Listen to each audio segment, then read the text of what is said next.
Selamat datang di Virtual Spoiler. Jangan lupa like, komen, subscribe, dan follow. Chapter 617, Keraguan. Tubuh Wuyu gemetar saat dia memandang sekeliling dengan ngeri. Namun tidak ada seorang pun di sana. Dia terkejut dan berteriak. Siapa itu? Siapa yang berbicara? Keluar. Tuan muda, ada apa? Seniman bela diri yang terhormat mengerutkan kening, kebingungan dengan perilaku aneh Wuyu. Ada seseorang di sini, seru Wuyu. Seseorang baru saja berbicara di telingaku. Siapa itu? Prajurit lainnya menatap dengan ekspresi aneh. Tuan muda, Anda terkejut. Mana ada orang di sini? Kalau ada seseorang, bagaimana mereka bisa lolos dari pengamatan kita berdua dalam jarak beberapa mil? Kata-katanya terhenti, dan matanya tiba-tiba membelalak. Mulutnya terbuka lebar, seolah seekor bebek bisa masuk. Ternyata, sudah ada dua orang di aula. Mereka berdiri diam, dan tidak ada yang tahu kapan mereka datang. Pakar domain juga mundur beberapa langkah karena terkejut. Seluruh aula berada di bawah kendali domainnya, jadi bagaimana mungkin mereka bisa muncul begitu diam tanpa diketahui, kecuali mereka berdua adalah hantu. Dinglinger merasa seolah-olah tersengat listrik. 2 butir air mata jatuh di wajahnya. Orang yang dia rindukan siang dan malam tiba-tiba muncul di hadapannya. Semua keluhannya menguap dalam sekejap. Air matanya tak terbendung, deras seperti hujan, tubuhnya bergetar. Seolah teratai yang tertiup angin, hampir terbang bersama angin. Namun lebih dari itu, dia merasakan kehangatan yang memenuhi seluruh tubuhnya, seperti cahaya yang mengusir semua rasa dingin yang ada. Di bawah sinar matahari, teratai air perlahan berhenti bergoyang dan mulai mekar, memperlihatkan warna bunga yang indah. Walau teratai putih itu murni dan suci, keindahannya hanya sempurna karena Anda mekar dan karena keberadaan Anda. Semuanya menjadi lebih indah. Tuan muda Yun, Dinglinger menahan tangisnya, memanggil dengan lembut. Panggilannya menyampaikan semua yang tak terucap. Semua emosinya mengalir tanpa kata-kata. Sudah cukup engkau menderita, Yung Xiao terkekeh. Maafkan aku. Dinglinger, yang sempat berhenti menangis, tak dapat menahan lagi dan mulai menangis kembali. Siapa kamu? Ekspresi Wuyu berubah jadi sangat tidak menyenangkan. Dengan marah ia berkata, ini masalah internal Serikat Pedagang tentang pergolakan dunia dan pembagian kekuasaan di benua ini. Ini adalah peristiwa besar yang bisa mempengaruhi masa depan dunia seni bela diri surgawi. Kalau engkau tak ingin masalah, lebih baik pergi sekarang. Yung Xiao hanya tertawa kecil. Hehe. Mo Xiao Chuan tak dapat menahan tawa. Haha, Tuan Muda Yun. Ini sangat lucu. Dia begitu bernafsu ingin merebut seorang wanita, dan bahkan mengaitkannya dengan perubahan di dunia seni bela diri surgawi. Fantasinya terlalu tinggi. Brengsek! Wu Yu sangat marah dan berteriak, kalahkan mereka berdua. Dia menunggu beberapa saat, namun tak ada reaksi.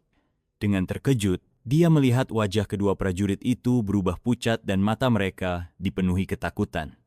Tuan muda, pria ini adalah Martial Sovereign. Seru salah satu dari mereka dengan ketakutan. Wu Yu terkejut. Dia mundur dengan cepat dan berkata dengan panik, siapa kalian? Bahkan penguasa bela diri dari 9 surga tidak akan begitu saja menyinggung kamar dagang Luoku kami. Yung Xiao tidak repot-repot menjelaskan lebih jauh. Ia berkata kepada Mo Xiao Chuan, metode lama, kalahkan mereka bertiga setengah mati. Hehe, Mo Xiao Chuan terkekeh. Mau hancurkan tulang atau meridian mereka? Terserah kamu, jawab Yung Xiao. Kenapa tidak hancurkan semuanya saja? Biarkan mereka tetap hidup. Mungkin ada beberapa pertanyaan yang harus kita ajukan. Ah, kalian berani main-main ya? Wu Yu ingin mengancamnya, tapi segera merasakan sakit tajam yang menyelimuti tubuhnya. Sakit yang luar biasa itu membuatnya tak mampu lagi berbicara. Mo Xiao Chuan hanya mengirimkan sedikit Kaisar Qi dari Martial Sovereign ke tubuhnya, tapi terdengar suara tulang yang retak saat tubuh Wu Yu jatuh ke tanah seperti tumpukan lumpur. Dua Martial Supreme lainnya terkejut.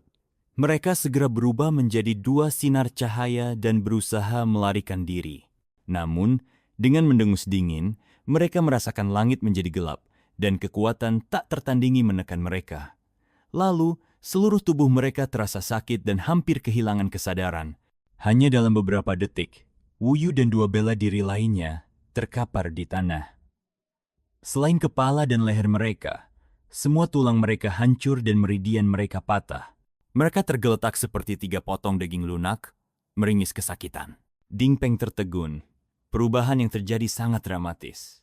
Dukungan terbesarnya kini berubah menjadi lumpur dan merintih di tanah. Ding Linger menyeka air matanya dan berkata, "Tuan Muda Yun, jika Anda tidak datang, perusahaan dagang Tianyuan akan tamat kali ini." "Saya tertunda oleh sesuatu," kata Yung Xiao sambil tersenyum. "Tapi saya berhasil tepat waktu. Saya tidak peduli jika perusahaan dagang Tianyuan selesai, tapi saya tidak akan biarkan kamu selesai." Ding Linger tersipu, dan semua emosi negatifnya seakan hilang begitu saja. "Mari, kita bicarakan nanti." Dia memandang Yu Rong yang terbaring di tanah dengan ekspresi sedih dan terisak. "Yu tua memperlakukanku seperti putrinya sendiri. Penatua Yu adalah orang yang mengajarkan saya seni bela diri sejak saya kecil. Setiap kali saya ingin mengendur, Yu tua akan sangat ketat dengan saya.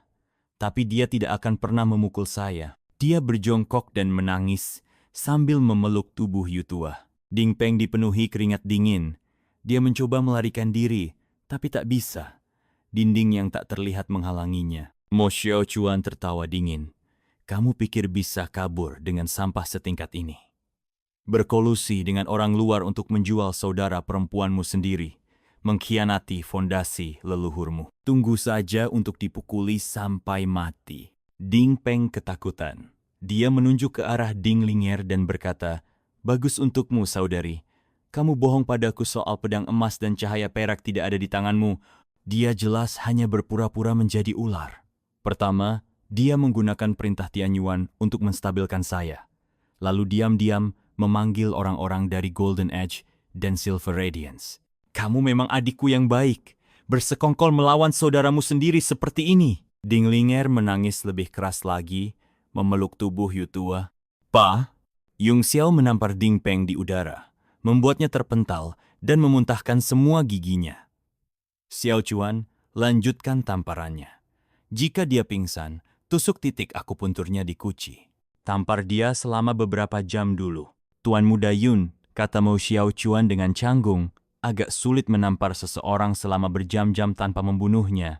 "Cari cara," jawab Yung Xiao dengan dingin. "Pikirkan sendiri bagaimana caranya."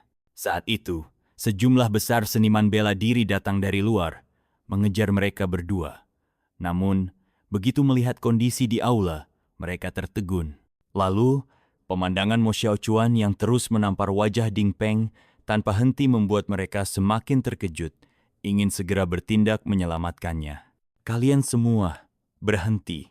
Ding Linger menghentikan tangisnya dan berdiri. Dengan air mata membasahi wajahnya, dia tampak seperti kecantikan es. Meskipun hatinya penuh kesedihan, dia menekannya dan berkata dengan tenang, "Bawa keempat orang tua Yu ini dan beri mereka pemakaman yang layak. Jangan izinkan siapapun masuk." Semua orang langsung pucat ketakutan. Baru saat itu, mereka menyadari 5 mayat tergeletak di tanah. Sementara 3 orang lainnya mengerang seperti daging lunak. Mereka semua mulai menebak-nebak apa yang sebenarnya terjadi. Tetapi karena Ding Linger adalah kepala kamar dagang, tak seorang pun berani membantahnya. Mereka pun buru-buru membawa tubuh-tubuh itu keluar. Ding Linger kemudian menatap Ding Peng. Kepalanya sudah membengkak seperti melon musim dingin, dan jika terus seperti ini, dia tidak tahu apa yang akan terjadi padanya. Bagaimanapun, dia adalah saudara kandungnya sendiri. Hatinya melembut, lalu dia berkata, "Tuan Muda Yun, suruh dia berhenti." Barulah Yung Xiao memberi isyarat pada Mo Xiaochuan untuk berhenti. Mo Xiaochuan tertawa. "Aku baru saja menemukan cara yang menarik.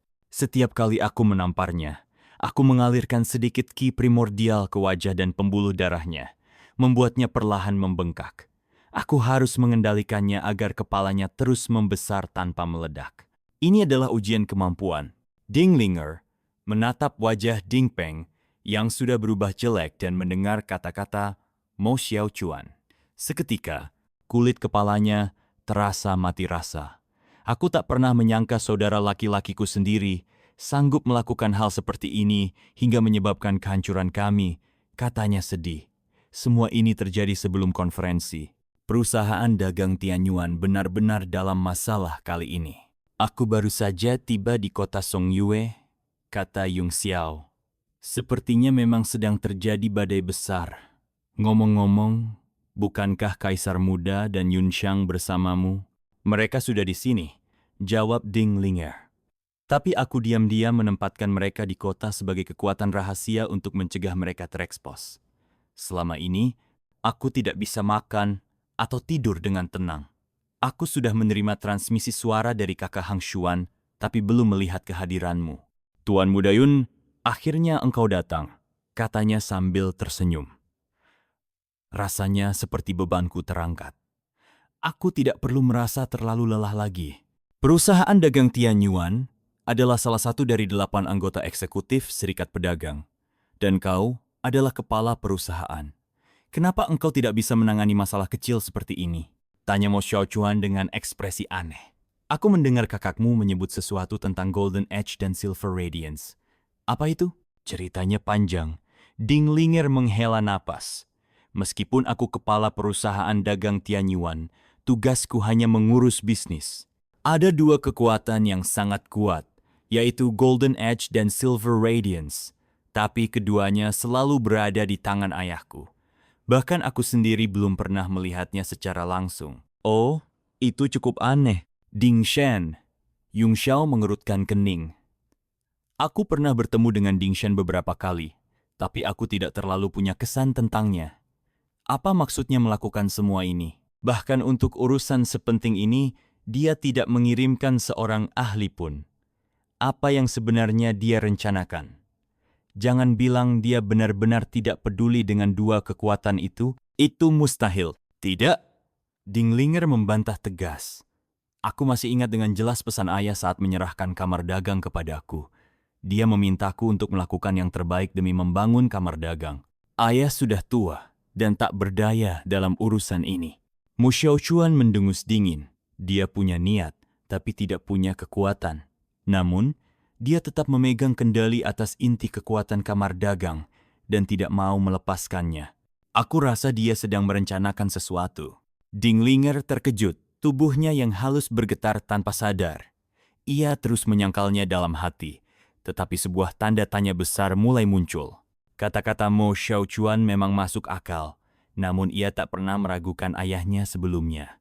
Tuan Muda Yun, apakah kau juga berpikir begitu? Yung Xiao sebenarnya memiliki pemikiran yang sama, tetapi ia hanya bisa menghela napas dan berkata, terlepas dari apapun kebenarannya, yang terpenting sekarang adalah bagaimana menjaga agar cangkang kosong perusahaan dagang Tianyuan tetap bertahan, setidaknya sampai kedua pertemuan berakhir. Menyembunyikan Xiao Huang dan yang lainnya adalah langkah yang bagus. Mereka bisa menjadi senjata kejutan. Tapi masalahnya, perusahaan dagang Tianyuan terlalu lemah. Dari yang kulihat, orang terkuat di sekitarmu hanyalah seorang Martial Emperor. Apa perusahaan dagang lain tidak menyadari hal ini? Kurasa begitu. Ding Linger tersenyum masam. Tapi tak ada yang berani menjadi yang pertama menyerang karena nama besar perusahaan dagang Tianyuan. Kalau tidak, aku pasti sudah kehilangan tempat di kota Songyue sejak lama. Mungkin ayah memang ingin mengujiku dengan semua ini. Terima kasih sudah mendengarkan Virtual Spoiler. Sampai jumpa di pembahasan berikutnya.